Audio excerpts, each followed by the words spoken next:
번째 주제는 우병우 5번째 검찰 소환입니다. 이 문제와 관련해 함께 하실 두 분 모셨습니다. 대한민국 최고의 변호사라고 자부하는 이재화 변호사 자리하셨습니다. 예, 안녕하세요. 저는 예, 자부한 적 없습니다. 오래간만에 나오셨어요? 예. 예. 자, 그리고 대한민국 최고의 기자라고 자부하시는 장윤성 기자 자리하셨습니다. 예. 시청자 여러분들께서도 샵5400으로 다양한 의견 문자로 보내주시기 바라겠습니다. 페이스북 라이브로도 시청하실 수 있습니다. 6번째 소환 아닌가요? 일요일날? 지난 다섯 번째 소환. 5번째인가요? 예. 뭐 중요한 거는 아니니까요.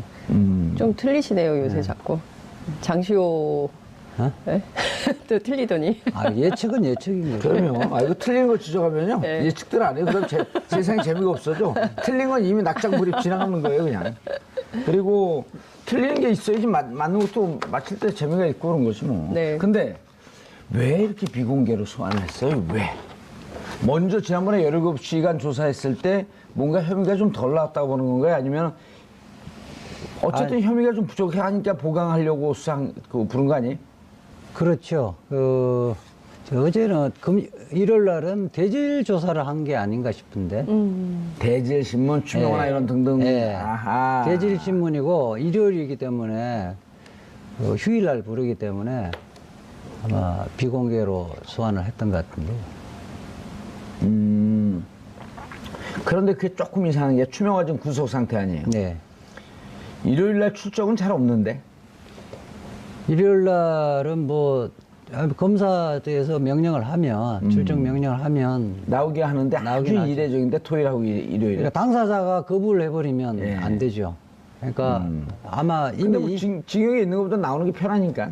우병우가 부인하니까 예. 대질하기 위해서 부른 게 아닌가 싶어요. 그거 뭐 취재가 된 건 아니죠? 추정이죠? 뭐 제 경험칙상 그렇다는 거예요. 그럴 가능성이 높습니다. 대질할 예. 가능성이 높다. 추명호는 대기시켜놓고 예. 부인하면 추명호를 불러서 아하. 그렇게 했을 가능성이 높고 꽤 의미 있는 소환을 한 거네요, 그럼? 구속영장 청구를 하기 위해서 마무리 수순 아닌가 싶어요. 제가 지난주에 검찰 고위 관계자를 만났는데 지금 지난번에 지금 윤석열 중앙지검장은 막 영장 기각하면서 성명서 발표하고 그랬잖아요. 예. 그럴 필요 없다. 우병우는 국민이 영장을 그걸 발부를 한다. 이번에 영장 그러니까 3차 영장을 기각하면 법원은 죽는다고 검찰은 생각하고 있더라고요. 우리는 가만히 있어도 국민이 발부해 줄 것이다. 이렇게 보고 있더라고요. 오늘 아침에 제가 방송에서 한 건데 그 얘기를 들으신 건가요? 직접 들었죠. 예. 아, 제가 얘기한 거? 아니야. 우리가 아침 방송에서 그렇게 얘기했잖아요. 아니, 지금 의원님 검찰 말씀 하는 게 아니라 고위 고위 고위 관계자. 관계자 이야기. 문무일총장이? 아니, 이제 그거는 특정을 하기는 어렵고요. 아, 문무일총장이구나. 그러면 아니, 뭐 제가 문무일총장이라 밝힌 적이 없고요. 특정한 적은 없고요. 우리가 네. 그렇게 알면 되는 거예요. 아니, 기사 고위 딱 관계자, 나오잖아요, 예, 이제. 고위 관계자라고 아무나 하지 않으니까요. 문무일총장으로 추정되는 고위 관계자 있다는. 기사 이렇게 쓰면 큰일 나는데. 아니, 그렇게 함부로 추단하면 안 돼요. 네. 왜요? 아니, 고위 관계자는 한두 명이 아니니까. 그렇죠. 우리 감옥 보내고 싶어요? 아니요. 감옥을 제가 보낼 권한도 없고 권능도 없습니다. 예. 자, 우병우, 현재 지금 받고 있는 5번째 소환의 혐의가 뭐가 있죠? 뭐 이미 너무 많이 있죠. 예. 어쨌든 첫 번째는 아들 의경 꽃보직 의혹 문제 있죠. 그리고 본인 가족회사 정강과 예. 관련된 이제 그 문제가 있죠. 그리고 이제 국정농단 사태 전반적으로 묵인 방조한 혐의, 직권남용과 관련돼서도 있고, 그리고 뿐만 아니라 그 문체부 등 공무원 등을 그 부당하게 좌천시킨 혐의, 이것도 이제 직권남용에 해당하는 이야. 것이고요. 그리고 또 이석수 전 그게 특감. 요즘 제일 크잖아요. 제일 큰 뉴스죠. 예. 이석수 특감과 관련해서 특감 등 민간인 포함해서 불법 사찰한 혐의를 받고 있고요. 또 하나 최근에 나왔죠. 나온 과학계 과학계 블랙리스트 있고요. 그리고 또 나온 것이 진보교육과. 있으니 바로 이제 어제 그제 피해자 조사를 받은 예. 진보교육감들 문제가 계속 나오고 있는 것이죠. 그러니까 야. 사실상 우병우 수석과 관련된 혐의는 검찰이 얘기했던 대로 차고 넘칩니다. 근데 이제 계속 예. 그 구속 영장이 기각이 된 상태에서 오늘도 이제 굉장히 제가 보니까 오늘 그 법정에 출석하는 모습은 굉장히 뭐랄까 이게 처연한 표정이더라고요. 언제 오늘요? 네, 오늘 또 나왔어요? 네, 법원에. 어. 예. 야, 지금 현재 재판 계류 재판 중이죠. 재판 계류 중이니까 재판이 계속 진행 중이거든요. 그러니까 재판 야. 계속 출석을 하고 있는데, 그러니까 기자들의 사진 아마 이제 그걸로 쭉 비교해 보면 그 좀 이렇게 처음 심경의 변화, 그러니까 처음에 이렇게 뭐 레이저 쏘고 뭐 그랬던 것부터 이제 오늘 장면까지 쭉 한번 파노라마로 보면 그분의 이제 심경의 변화를 쭉 볼 수 있을 텐데, 좀 이렇게 뭔가 좀 포기한 심정이 좀 엿보이기도 하거든요. 지난번에 그 출석하면서 이것이 운명이라면 네. 자기 스스로가 헤쳐나가겠다고 했었는데 이제 구속될 운명이라는 것 스스로도 이렇게 체감하고 있는 것이 아닌가 하는 생각이 듭니다. 우리들 희망사항이니까요. 아니 그렇지는 않고요. 검찰 측도 이번에 만약 기각되면 법원은 죽는다. 그 지금 온 국민들이 사실상 그 우병우가 5대 권력을 좌지우지했다고 지금 생각을 하고 있고요. 실질적인 근거들을 다 갖고 있죠. 그럼에도 불구하고 지금 법꾸라지라고 이야기를 하죠. 다 피해갔다는 거예요. 특히 이제 법원, 검찰, 국정원 이제 핵심 권력기관의 요직들을 우병우 라인으로 관리를 하면서 국정농단을 실제로 했으면서도 증거를 하나도 남기지 않았기 때문에 계속 법망을 피해가는 이런 상황이 됐는데, 이번에는 좀 피하기 어려울 거다라는 전망이 좀 나오는 것 같아요. 그런데 저는 궁금한 게 제가 이제 그 얘기를 너무나 화가 나고 그 얘기를 했더니 지금 현재 영장 전담 부장판사 권순호 부장판사, 오민석 부장판사죠. 그다음에 이제 일반 평판사는 강부영 판사. 요 세 명인데 이분들이 2월에 그 임명이 됐잖아요. 황교안 그 권한대행 체제에서. 그럴 때 많은 사람들이 의심했잖아요. 이 사람들 알박기 하는 거 아니냐. 이거 있을 재판에 대비해서 영장이나 이런 등등에 대해서 어쨌든 국정농단 사건은 진상을 밝히기 좀 어려운 쪽으로 이게 좀 그 실드 치고 디펜스 하려고 그런 거 아니냐라고 하는 의심의 눈초를 봤는데, 이후에 영장이 기각되는 거 보면 그때 의심이 괜한 기우가 아니었다라고 하는 얘기들이 많이 나온단 말이에요. 그럼 김명수 대법원장 왜 이분들 인사 조치를 안 합니까? 그 우선 이제 네 개 이른바 가장 중요한 자리, 대법원장이 그 반드시 챙겨야 할 네 개 자리가 있습니다. 그러니까 서울중앙지검의 영장 전담 판사, 그다음 형사수석판사, 민사수석판사, 파산부 부장. 민사수석판사, 형사수석판사, 파산부장은 고등법원 부장판사가 그 중앙지검에 내려가 있는 거거든요. 그러니까 네 개 자리는 사실상 대법원장의 코드가 맞는 사람으로 지금까지 인사를 해왔거든요. 지금 현재 영장 전담 판사는 양승태 전 대법원장하고 코드가 맞는 인사죠. 그런데 이게 이제 1월 말 2월 초에 그 정기 인사를 하면서 주로 교체를 합니다. 그렇지 않고 정기 인사가 아닐 때 서둘러서 해버리면 외부의 시선이 곱지 않죠.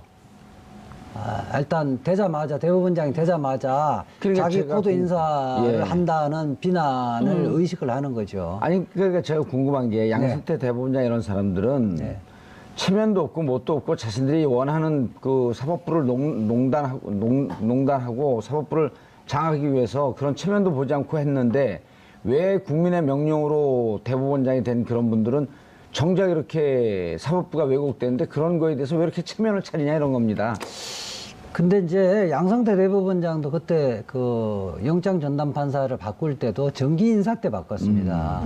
중간에 뭐 이렇게 그 사람들만 별도로 인사를 한 건 아니고요. 정기 인사 때 자신의 그 코드에 맞는 성향에 맞는 사람으로 거기에 앉혀놓은 거죠. 근데 아마 김명수 대법원장은 반드시 이번에 교체를 할 거고요. 조금 인내를 하는 거로 저는 보고 있습니다. 근데 이제 뭐 이런 비판은 가능할 것 같아요. 그러니까 당시에 그 판결에 대해서 그러니까 지금 국정농단의 핵심 세력이라고 하는 분들을 잇따라서 석방하는 판결을 내보이는 것에 대해서 국민들이 좀 뭔가 이상하다라는 비판을 했을 때 김명수 대법원장이 사법부의 권위를 흔들지 마라. 그러면서 정치적 관점으로. 일종의 이제 그 성역화한 것에 대한 문제 제기를 하는 것이거든요. 근데 이런 관점이 계속 있다면 이건 조금 국민의 법감정에 벗어나는 태도 아니냐. 그러니까 그 유일무이한 권력일 수는 없는 거잖아요. 그 판사도 잘못 판단할 수도 있고. 그 지난번에 이제 공교롭게도 전 대법원장 그 추모식에서 네. 추도식에서 그 진광열 그 부장판사를 네. 수석 부장판사를 좀 두둔하는 것처럼 비쳤었는데요. 네. 저는 그거를 의식해서 발언하신 것 같지는 않고요. 원론적인, 그러니까 신상털기나 이런 부분에서 좀 이렇게 도를 넘는 수준이다는 부분, 원론적인 부분을 그 이야기했던 것이 신광열 부장판사를 좀 잘했다 이런 관점은 아닌 것 같아요. 아니 근데 저는 뭐 이제 이 본론적인 문제하고도 연관이 돼 있는 건데 이런 거잖아요. 사법부의 판단에 대해서 정치적 입장을 갖고 왈가왈부하는 것은 원론적으로 옳지 않다. 그렇죠? 그 비판하기 전에 사법부가 국민 감정과 동떨어진 상식적으로 납득되지 않은 판결을 했을 때 그럼 국민의 판단과 감정이 우선이에요? 사법부의 권위가 우선이에요? 그래요. 저도 김영수 대법원장의 그날 발언은 적절한 발언이 아니라고 그럼요. 봅니다. 아니, 우선 예. 그런 비난에 우리가 무엇을 잘못했는지 먼저 돌아보겠다. 그럼요. 그걸 좀 지켜봐달라. 예. 이런 그 워딩을 먼저 하는 것이 맞았다. 아니, 장윤선 기자님, 사법부는 네. 국민의 범죄할 수 없는 신의 영역입니까? 우리가 신을 뽑아놓은 거예요? 판사를 뽑아놓은 거지? 판사를 뽑은 거죠. 판사도 우리가 뽑아놓은 것도 아니에요. 우리가 그 뽑은 대통령이 임명을 임명될 또 한 거지. 임명한 거예요. 그렇죠. 그런 저 하위직이에요. 국민의 머슴과 종 같은 존재들이야. 그러잖아요. 우리가 월급 주고 우리 네. 세금으로. 그런데 국민의 감정은 뭐 아랑곳하지 않고 우리 마음대로 결정하고 우리의 판단에 대해서 왈가왈부하지 마라. 그래서 이제 요새 그 법원이나 사법부 예. 개혁에 대해서 얘기하면서 왜 대졸 출신의 판검사들만 5급부터 시작을 하느냐. 똑같이 다 9급부터 해야 된다. 옛날에는 뭐 고졸, 대졸, 그러니까 대학 가는 사람이 얼마 없었으니까 그런 제도가 필요했을지 모르겠지만 최근처럼 다 국민의 80% 이상이 대학 가는데 왜 그런 차별을 두느냐. 이것은 엄격한 신분 차별이다. 똑같이 9급으로 뽑아라. 예. 뭐 이런 얘기를 정대화 상지대 총장 대행 얘기도 하시던데요. 그 얘기 아세요? 검찰에 차관급이 몇 명 있는 줄 아세요? 검찰에? 검찰의 차관급이 네, 차관급 40몇 지위. 명. 40몇 명이라는 거예요. 50명 가까이 되고요. 법원에 몇 명인 줄 아세요? 법원 몇 명인가요? 200명이에요. 법원은 그렇죠. 그러니까 이 직책을- 판사가 네. 다 차관급이죠. 이 왜? 직책을 이미 우리 정부 그 전에 국민의힘 정부 참여정부 때 이게 확 늘었는데 네. 그때 이제 독립성이라고 하는 것 때문에 했는데 이 직급을 다시 일반 공무원처럼 다 낮춰놔야 돼요. 예. 경찰은 차관급이 몇 명인 줄 아세요? 경찰은 몇 한 명이에요? 명이요. 한 명이요. 한 명. 서울 경찰청장 한 명이에요. 아니 서울경찰청장 전체 경찰청장이 한 명이 차관이죠. 차관급. 근데 검찰에는 50명, 법원엔 200명. 그러니까 이게 제대로 된 나라입니까? 그러니까 이제 옛날에 육법회라고 해서 네. 육사하고 서울대 법대 출신을 묶어서 박정희 정권이 어쨌든 통치 수단으로 활용했던 과거의 적폐와 구태가 여전히 살아있는 거죠. 그 시스템이 그냥 지금까지 있는 건데. 그냥 5급 공무원을 평생 둬야 돼요. 네? 5급 공무원을 평생 둬야 돼요. 그런 아니 그 공무원들 건 승진 아니고요. 시험 보잖아요. 그러니까 네. 그런 것처럼 승진 시험 봐서 승진할 수 있도록 하면 되는 거죠. 그러니까 고동 부장판사가 일반 그러니까 고동 부장판사부터 차관급이잖아요. 예. 사실은 그 서열 때문에 예, 지금 그 판사들 법관의 독립이 저해되는 거거든요. 그리고 어쨌든 자기 소신껏 판결을 하려 하더라도 이러다가 고동부장 판사가 안 되면. 안 되면 나 옷 벗어야 된다. 이런 잘못된 문화가 자리 잡고 그렇죠. 있거든요. 김명수 대법원장이 일단 고동부장 판사 제도를 없애겠다고 일단 이야기하고 그 부분은 평판사들 대다수가 동의를 하고 있습니다. 그럼 차관급이 그렇게 없어지는 거죠? 없어지고 고등법원은 대등재판부에서 네. 순번을 돌아가면서 고등부 내에서. 네. 부장 판사 역할만 하는 거죠. 이렇게 되는 거죠. 예를 들어 그 대학교에서 네. 교수들이 쭉 있으면 네. 그 중에 한 명이 총장 역할을 했다가 총장 그만두면 다시 교수로 가고 이런 식으로 순번제로 돌겠다는 거죠. 지금 현재 보면 학장들이 대부분 그렇게 그렇죠. 돼 있거든요. 학장들. 학장들 네. 그렇게 돼 있고 지금 합의부가 실질적으로는 서열이 있어 버리면요 부장 판사의 생각이 판결문에 관철되거든요. 실질적으로 달라져도. 예. 근데 이제 대등 재판부가 돼지면 실질적 합의가 되는 거예요. 이게 예. 대법원의 지금 소부가 그렇게 구성되어 있거든요. 알겠습니다. 그 우병우 얘기하다가 흥분해갖고 네. 영장 전담 판사로 갔는데 다시 이제 돌아와서 우병우 앞뒤가 똑같은 우병우로 다시 가죠. 저는 뭐 다른 걸 다 떠나갔고요. 지금 허현준 행정관 네. 네. 화이트리스트 정경련을 통해서 69억 예. 그걸 정경련에서 뜯어서 보수단체 지원하도록 한 거. 우익단체. 그 우익단체에 지원하도록 한 거는 지금 공소장에 대통령하고 우병우 지금 뭐지? 우병우도 그 부분은 아니요, 관련이 없죠. 그 허현준 행정관은 조윤선하고 조윤선 전 헷갈렸네. 장관이 당시에 이제 정무수석일 때 공범으로 적시가 되어 있는데 허현준 행정관이 재판 과정에서 진술을 좀 바꿨어요. 그래서 누가요? 자신이 허현준 전 행정관 지금 구속되어 예, 있는데요. 예. 허 행정관이 재판에서 뭐라고 얘기를 했냐면 내가 조윤선과 관련해서 제가 이야기를 해갖고 우리 수석이라고 했는데 내가 그때 우리 수석이라고 한 것은 정관주 1차관을 얘기한 것이지 조윤선 장관을 얘기한 것은 아니다라고 이제 조윤선 장관의 관계가 없음을 주장을 네, 다시 했는데 이거는 이제 돌아가죠. 전혀 별건입니다. 전혀 다른 사건이. 우병우 문제 이야기를 예, 하다가 예. 우선 그 우병우 지금 전 수석은 지난번에는 이석수 전 특감.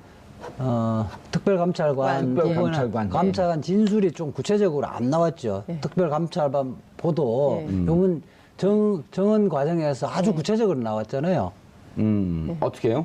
구체적으로 나왔고 실질적으로 지금 비서관을 통해서 강압을 계속 느꼈고 네. 마치 그 부분을 중단하지 않으면 어쨌든 불이익을 줄 그 위협을 느꼈다는 진술을 했었고 감찰관 보가? 예. 그렇죠. 예. 이석수 특감 그다음에 감찰부가 추명호 전 국장이 이제 구속이 돼 있잖아요. 구속돼 있고 지금 직보를 했다는 거 아닙니까? 우병우 예. 전 수석에 직보를 했다는데 최윤수 차장 또 기각됐잖아요. 기각되면서 일반 국민들이 우병우 3차 영장도 기각될 것이 아닌가는 우려를 하고 있는데 예. 최윤수 지금 차장은 구속영장에 방조로 돼 있어요. 방조. 네. 그래서 그러니까 공범을 실질적인 역할이 좀 거의 없었다. 알면서도 방치했다 이런 취지고.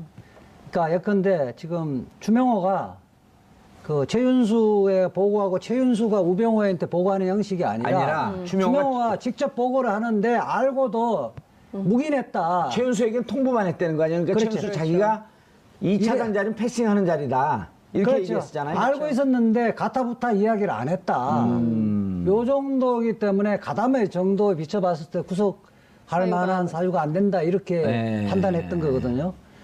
근데 이제 직접 보고를 했고 그걸 갖고 구체적으로 지시했다는 것은 추명호 국장의 진술이 다 확보되어 있기 때문에 공동정범 중에 실질적으로는 우두머리 역할을 했기 때문에 추명호 국장의 죄만 하더라도 이번에는 우병우의 영장 발부는 차고도 넘친다고 봐야죠. 실제로 물론 그뿐만 아니라 그러니까 우병우 전 수석과 관련해서는 새로운 뉴스가 계속 나오고 있는 건데요. 근데 충격적인 게 저는 여전히 블랙리스트라고 생각을 좀 합니다. 왜냐하면 특히 이제 과학계 블랙리스트 같은 경우는 과학 분야는 사실은 전혀 왠지 정치와 관계가 먼 것 같고 그냥 이과니까 이분들은 그냥 뭐랄까 기술 개발이나 어쨌든 기초과학 연구에 골몰하시는 분들 같은데 이분들까지도 블랙리스트를 만들어서 관리했던 이유가 바로 김대중 정부 시절에 환경부 장관을 지낸 김명자 전 의원이 과총 회장을 하려고 하니까 요 한 사람만 걷어내는 게 아니라 이 사람을 회장으로 만든 전체 80개 과학자들을 단체. 대상으로 해서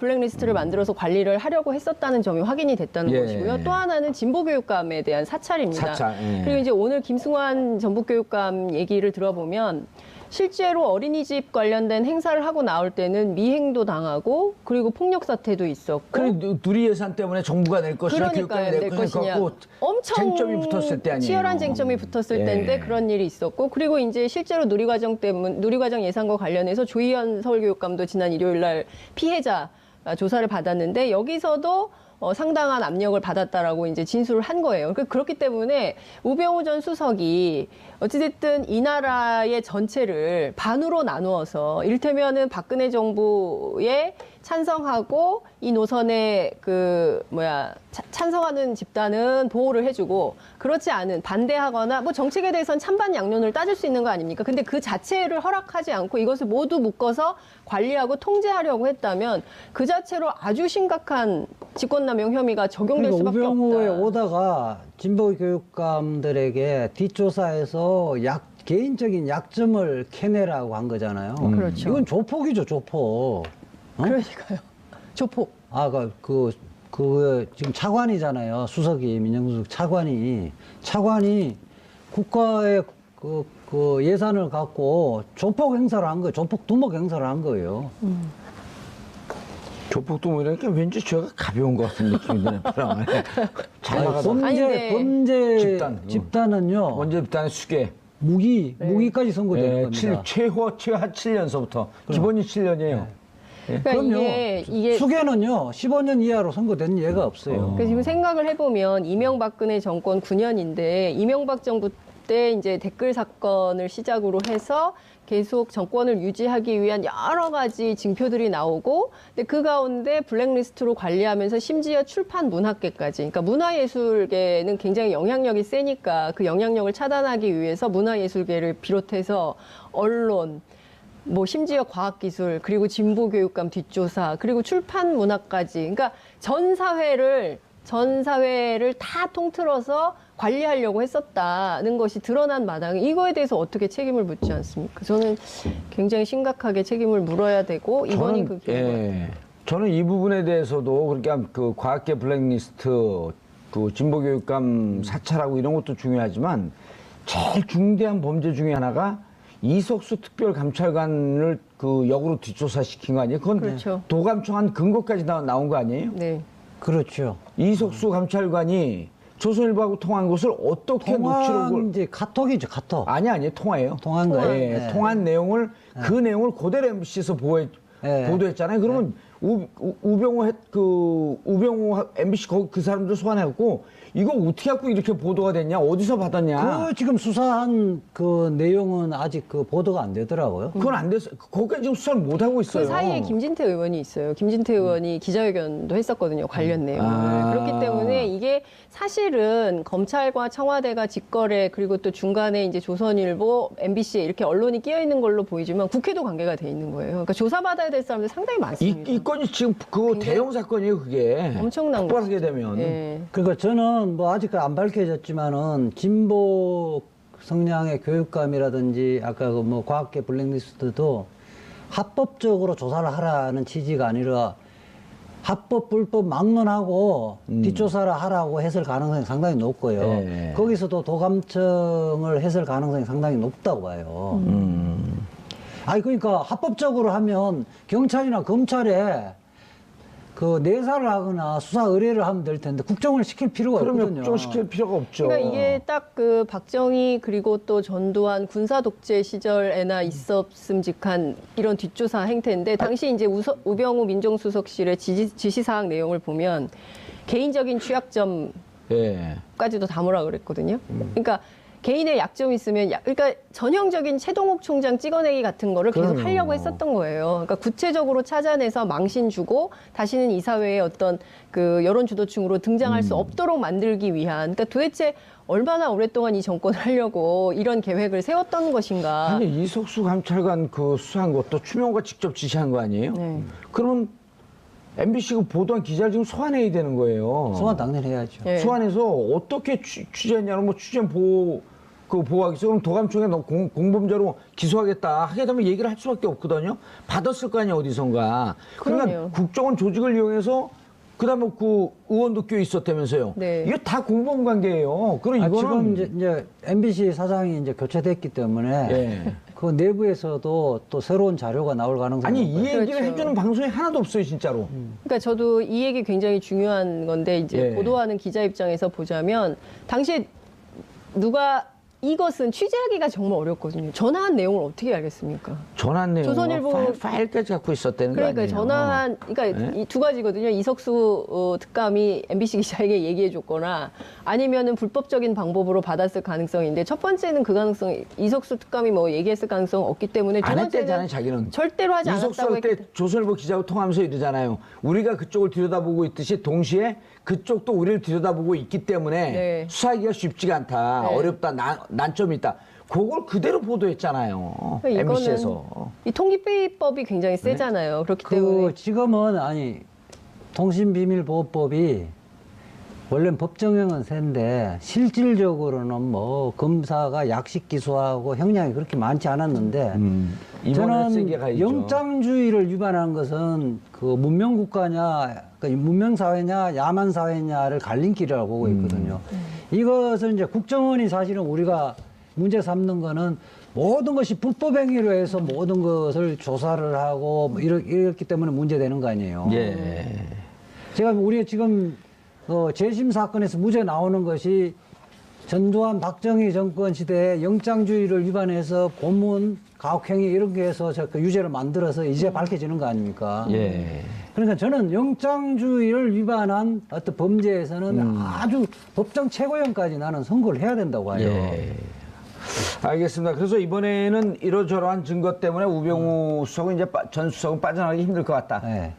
그뭐 정치적으로 봐도 예. 마지막에 지금 영장 전담 판사들이 예.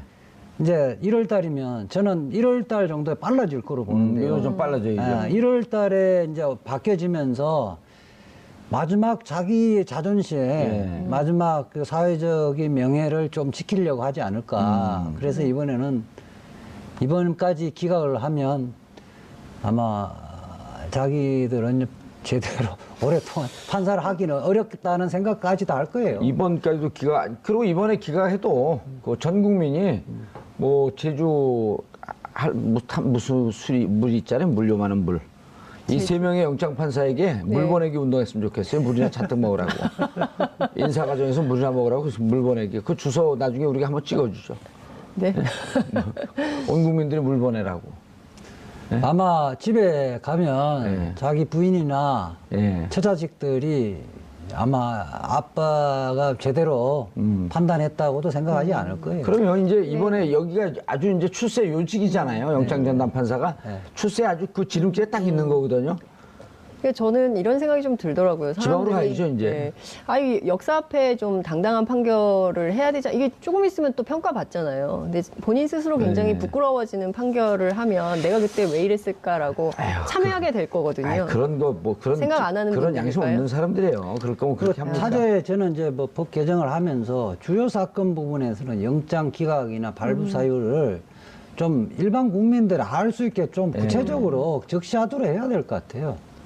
그리고 이게 그 한두 명에게 막혀놓을 게 아니라 정말 이렇게 합의해서 거기서 정말 신중하게 결론 낼 수 있고 그다음에 영장 항소제도 있어야 될 것 같아요. 영장 항소제. 영장 항고제도 항고제도죠. 결정이니까 항고제도를 이제 검찰에서 그동안 계속 주장해 왔던 주장했었죠. 건데 기각되면 다시 한번 요청하면 그 부분 상급법원에서 그 부분에 대해서도 뭐 충분하게 형사소송법 개정할 때 고려할 수 있겠죠. 알겠습니다. 그런데 이제 또 그 김용판 서울경찰청장이죠. 참 이렇게 아주 훌륭하고 서비스 정신이 투철한 경찰청장인지 몰랐어요. 서비스 정신이 투철한지 모르겠지만 어쨌든 소급해서 다시 그 검찰 조사를 서비스 파이 정신이 투철한. 서비스 파이. 서비스 파이 정신이 투철한. 근데 이제 이게 사실은 그 국민들 입장에서 보자면 좀 이해할 수 없는 건데 당시에 그 서울경찰청 수사 2계장이죠. 예. 김병찬 지금 용산서장인데 예. 일단 기소는 됐습니다. 왜냐하면은 이게 그 내일이 공소시효가 많이 네, 오잖아요. 공소시효가 됐죠? 예. 공소시효가 만료되기 때문에 당장 오늘 이제 불구속 기소를 해서 이제 예. 수사를 계속 하고 있는 이런 상황인데 2012년 댓글 사건 때로 시계를 다시 돌려서 보면 그때 당시에 그 권은희 그때 예. 당시 이제 수서경찰서의 수사과장이 그때 이제 그 강남 오피스텔 가가지고 문 두드리면서 당시 안에 있던 오피스텔 안에 있던 김하영 국정원 요원한테 문을 열고 나와라라고 했을 때 계속 안 나오고 버텼어요. 당시에 이제 그 제가 그때 이제 취재를 했었기 때문에 너무 잘 알고 있는데 당시 이제 민주당 의원들 김현 의원을 비롯한 민주당 의원들하고 당직자들이 현장을 지키고 있었고 문을 열고 노트북을 꺼내야 된다라는 주장과 안 된다. 이 공무집행 방해가 될 수 있다만 이제 이런 주장이 왔다 갔다 하고 이랬을 때인데 그때부터 수사 정보를 국정원에 넘겼다는 거거든요. 실시간으로. 실시간으로. 그러니까 사실상 경찰이 그러니까 이런 거예요. 그 권은희 수사과장은 이 사건의 실체적 진실을 밝히겠다고 수사를 하고 있는데 서울경찰청 내부에서는 김용판 청장을 중심으로 해서 김병찬 수사 2계장을 비롯한 이른바 경찰 인력들이, 그러니까 정권의 그 뭐랄까 편드는 경찰 인력이죠. 이분들이 국정원하고 짬짬이를 해가지고 실시간으로 수사 정보를 흘리면서 50차례 통화했다는 거 아니에요? 그러니까요. 그러면서 이 완전히 그야말로 물을 먹인 사건인 것이죠. 아니, 이 부분에 대해서 뭐 그 보도를 보니까 김용판 재심 청구 이야기는 아무도 안 나오는데 새로운 증거가 나왔기 때문에 김용판 무죄 났잖아요. 예. 무죄 났어요. 새로운 증거가 발견됐기 때문에 재심 청구가 가능해요. 지금 의원인가요?